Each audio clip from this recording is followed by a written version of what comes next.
danda'a malee lakkoofsa biraa hin bootu. So kana ala kan biraan gosa tokkoon egaa ja'a darbattee akkam saddeet keessa hin dandeessan jechuudha.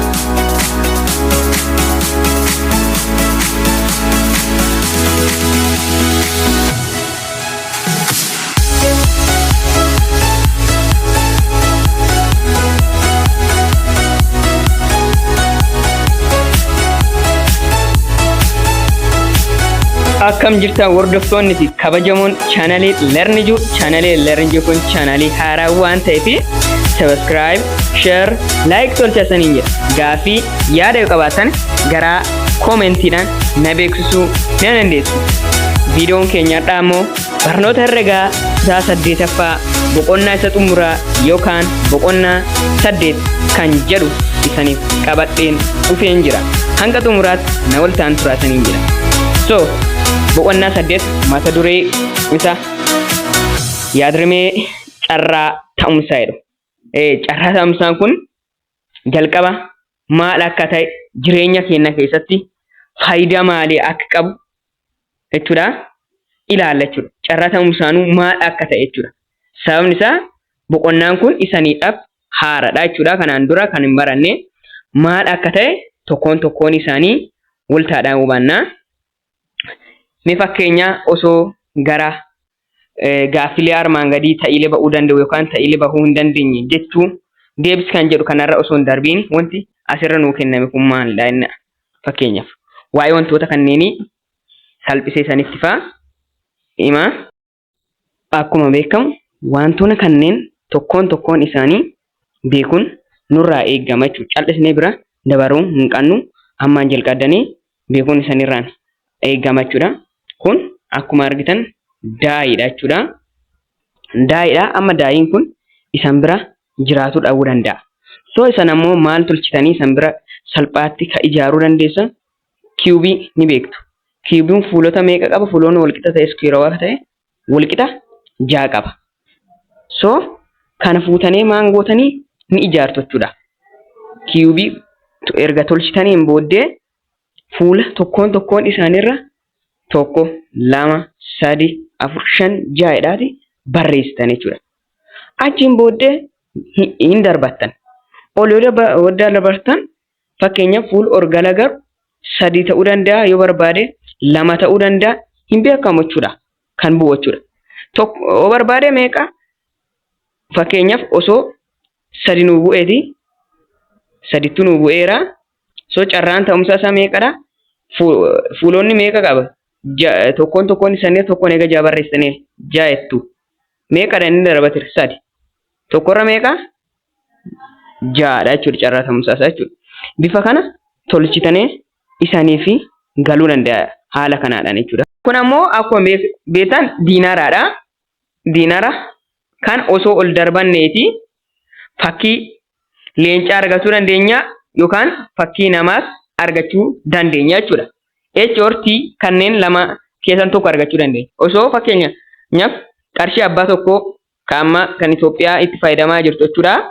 Kanneen osoo ol darbattaniiti kan ol garagaru fakkii leencaa yookaan namaa ta'uu danda'a jechuudha. So kana ala kan biraan galagaa jechuudha. Fuulota meeqa qaba? 2 qaba. 2 isa fakkii leencaa qabuu fi fakkii namaa qabu. San keessan tokkotu bu'a. So asummaadha tokkorra 2 inni ibsuu dandeenya jechuudha. Bifa akkas jechuudha. Kan bal'innaadhaan yeroo itti aanu ilaaluu dandeenya. So gaaffilee armaan gadii ta'iilee bahuu danda'an yookaan ta'iilee bahuu hin dandeenye jechuun deebisedha. So mee daa'ii yommuu ol darban lakkoofsa ol garagaru 8 ta'a.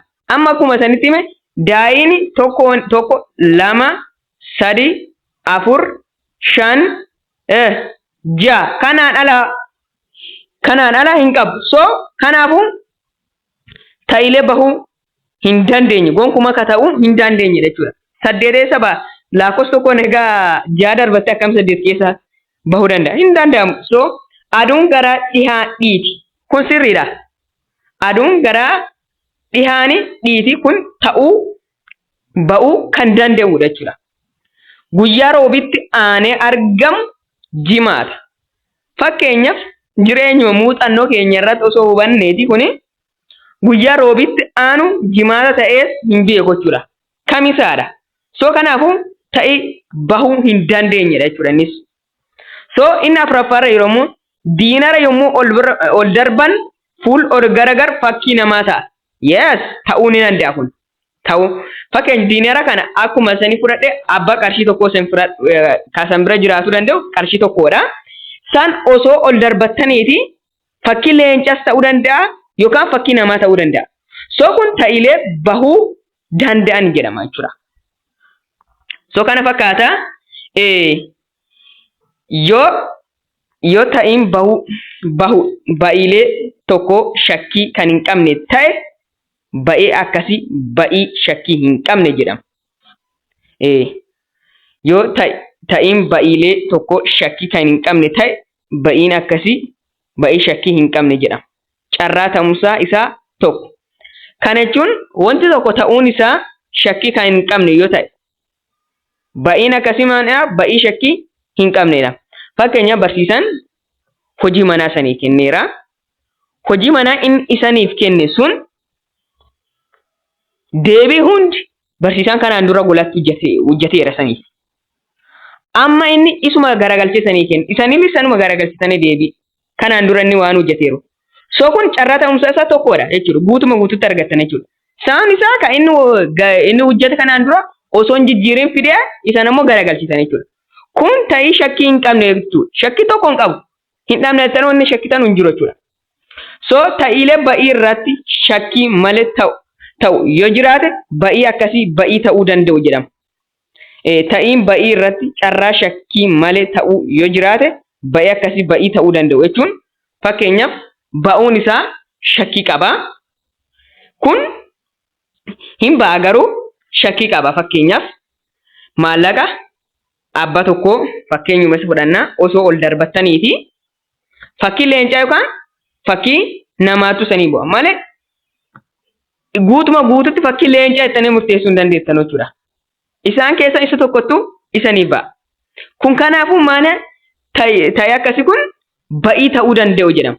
Ta'uu hin danda'a garuu isaan fakkii namaa kan jettanii san irratti bu'uu danda'a. Osoo daa'illa ol darbattaniiti lakkoofsa lama yookaan sadiilee sanii bu'uu danda'a. Hin beekamu. Isaan ka filattanidha bu'uu danda'u. So kun ba'ii ta'uu danda'udha jechuudha.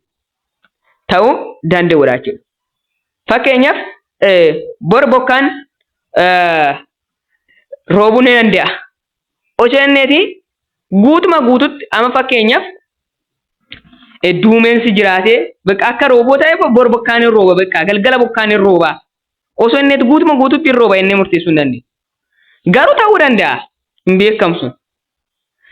Ta'ii ba'ii tokko kan hin danda'amne yoo ta'e ba'ii akkasii ba'ii ta'uu hin dandeenyedha. Sirumaa ta'uu hin dandeenye yoo ta'e fakkeenyaaf guyyaa roobitti aane akkuma jalqaba aanu jimaata osoo inneeti kun sirumaa ta'uu hin danda'u jechuudha. Carraa ta'umsa isaa zeeroodha jechuudha. Zeeroodha jechuudha. So kun ta'ii sirumaa ba'uu hin dandeenye jechuudha. Fakkeenyaaf osoo maallaqa tokko ol darbattaniiti abbaa tokko jechuudha.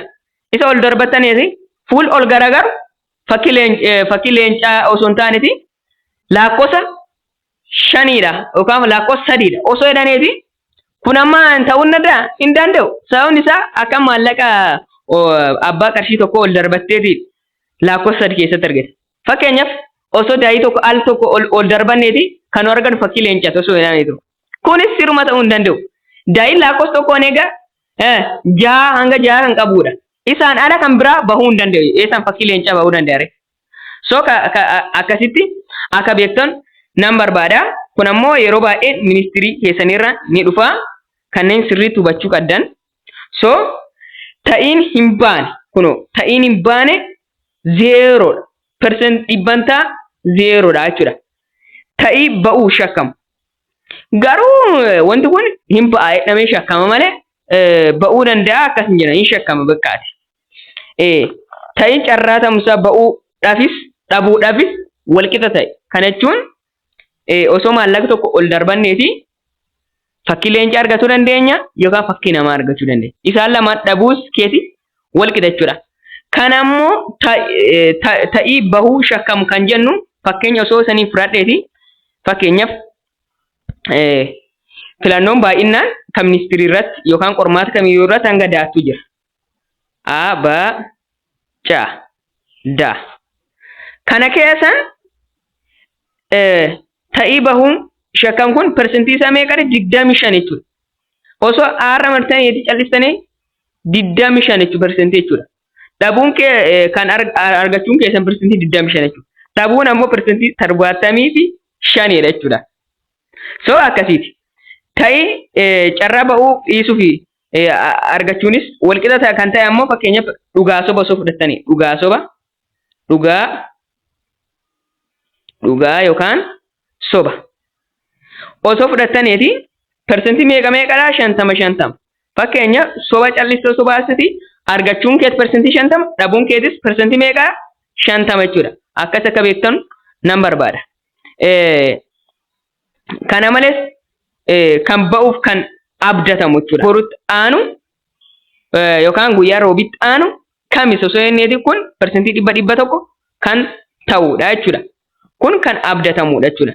Akkasin taanam kuni akkasin ba'a. Bara sartilla akkas waan ta'eef bara kanas akkas fakkeenya barataa bara darbe tokkoffaa baay'ee baranallee hin baay'edhanii abdatan jechuudha. So akkasii kun persentii guutuutti dhibbatti hin ba'an jedhanu osoo hin taaneeti hin ba'aa jedhanii abdatu jechuudha.